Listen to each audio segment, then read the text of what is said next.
Have you ever wondered why some people seem to thrive while others struggle, even when they start with the same potential?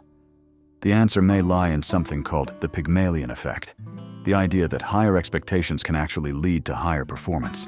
Think of it as a loop. What you believe about someone influences how you treat them. How you treat them shapes what they believe about themselves.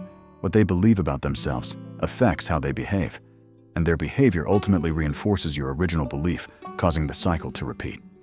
Imagine you're the coach of a basketball team, and two new players, Chris and Joe, join on the first day of practice.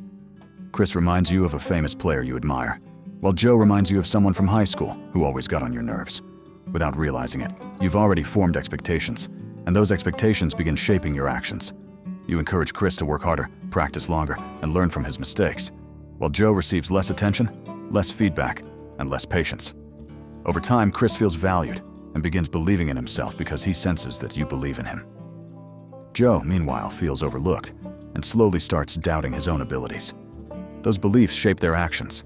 Chris becomes more motivated, never misses practice, and gives his all during games, while Joe loses enthusiasm, puts in less effort, and occasionally skips training altogether.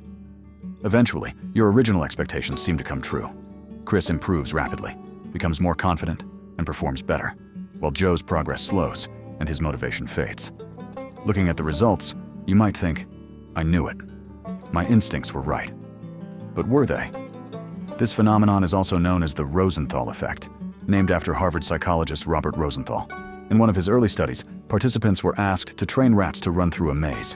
Half of the trainers were told their rats were exceptionally intelligent, while the other half were told their rats were unintelligent.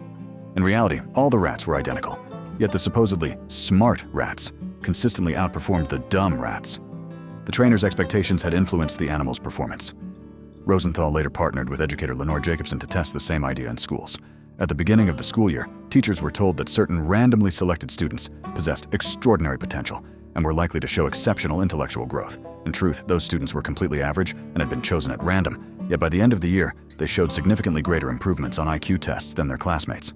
Rosenthal concluded, when we expect certain behaviors from others, we are likely to act in ways that make those behaviors more likely to occur. So the question is, could the expectations of other people be quietly shaping who you become? And if that's true, is there a way to prevent yourself from being limited by someone else's low expectations?